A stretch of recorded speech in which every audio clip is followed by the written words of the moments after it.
বাড়িতেই খুব সহজে কিভাবে দোকানের মতো ঝুরঝুরে রসালো বোঁদে বানানো যায়, চলো সেই রেসিপিটি তোমাদের সঙ্গে শেয়ার করি। উদিতার হ্যাপি ফ্যামিলিতে আরও একটি নতুন ভিডিওর সাথে আমার সকল বন্ধুদের অনেক অনেক ভালোবাসা ও ওয়েলকাম জানিয়ে আমি আমার আজকের ভিডিওটি শুরু করলাম আমার সকল বন্ধুদের সাথে নিয়ে। তোমরা ভিডিওটি দেখতে থাকো, আশা করি আজকের ভিডিওটি তোমাদের খুবই ভালো লাগবে। আজ আমি তোমাদের সঙ্গে শেয়ার করব খুব সহজেই বাড়িতে কিভাবে দোকানের মতো ঝুরঝুরে বোঁদে বানানো যায়। আর বোঁদে বানানোর জন্য আমি এখানে প্রথমে নিয়ে নিয়েছি 200 গ্রাম বেসন। বেসনটাকে একটা চালনি দিয়ে আমি চেলে নিয়েছি, তার কারণ আমরা যারা একটু গ্রামের দিকে বসবাস করি আমরা চাইলেই কিন্তু সব সময় হাতের কাছে সব জিনিস পাই না।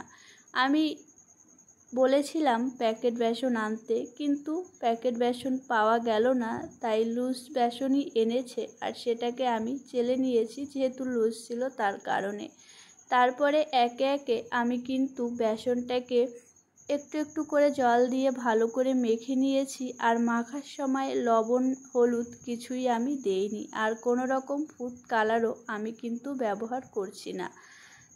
তাই তো হয়তো বা আমার এই রেসিপিটা অনেকেরই পছন্দ হবে না, তবুও তোমাদের কাছে অনুরোধ করছি তোমরা এইভাবেই একদিন ঘরোয়া পদ্ধতিতে বাড়িতে বানিয়ে দেখতে পারো, আশা করি তোমাদের খুবই ভালো লাগবে।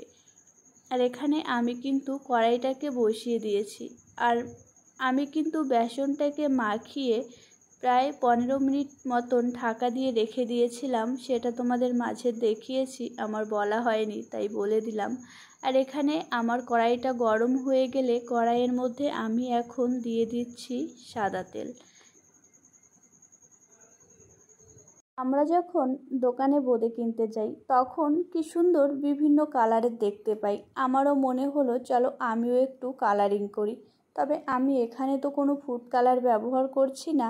এই যে বাড়িতেই চাল কুমড়ো গাছ ছিল, সেখান থেকে 4-5টা চাল কুমড়ো পাতা নিয়ে এসেছি, আর সেটা থেকেই রস বের করে আমি কিছু সবুজ কালারের বোঁদেও ভেজে নিয়েছিলাম।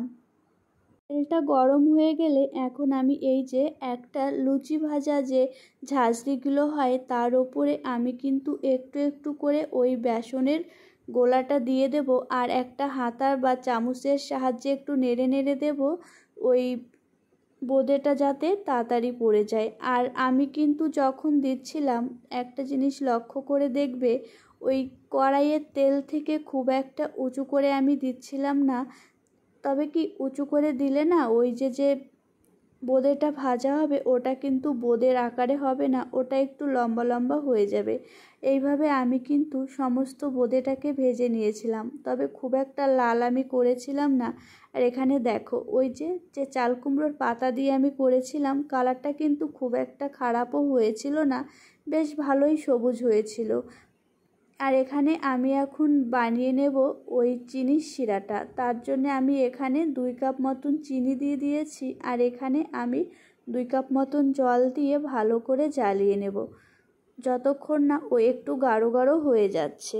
আমরা মানুষেরা সব সময় কিন্তু একটু কালারফুল জিনিস পছন্দ করি, সেটা কোনো খাবার জিনিস হোক বা জামা কাপড়, তবে আমরা যেটা সব সময় পছন্দ করি সেটা যে আমাদের শরীরের পক্ষে ভালো সেটা কিন্তু একদমই নয়। ওই যে আমি চাইলেই আজ আমি ফুড কালার দিয়েই কিন্তু আমার এই বোঁদের কালারটার পরিবর্তন করতে পারতাম, কিন্তু আমি চাইলাম না যে জেনে বুঝে আমার নিজেদের ক্ষতি করার। যাই হোক, এই যে আমার চিনির শিরাটা কিন্তু ভালো করে জাল হয়ে গেছে, আর ওর মধ্যে আমি কিন্তু বোঁদেটাকে দিয়ে দিয়েছি। তবে দেখো সবুজটা কিন্তু খুব একটা কমও হয়েছিল না, তবে চিনির শিরাটার সঙ্গে যখন মিশেছিল তারপরে কালারটার একটু পরিবর্তন হয়েছিল। যাই হোক, আমার ভিডিওটি কেমন লাগলো অবশ্যই তোমরা কমেন্ট করে জানিও, আর তোমরাও একদিন এইভাবে ট্রাই করে দেখো, আশা করি খুব ভালো লাগবে। যাই হোক, আমি ভিডিওটি এখানেই শেষ করছি, আবার দেখা হচ্ছে আগামীকাল আরও একটি সুন্দর নতুন ভিডিওর সাথে। ততক্ষণ পর্যন্ত তোমরা ভালো থেকো, সুস্থ থেকো, সাবধানে থেকো, এবং দেখো দেখতেও কিন্তু খুবই লোভনীয় হয়েছিল। আর এখানে দেখো আমি তোমাদের ভেঙে দেখাচ্ছি, খুব একটা শক্তও হয়েছিল না, আবার খুব একটা নরমও কিন্তু হয়েছিল না, বেশ হয়েছিল।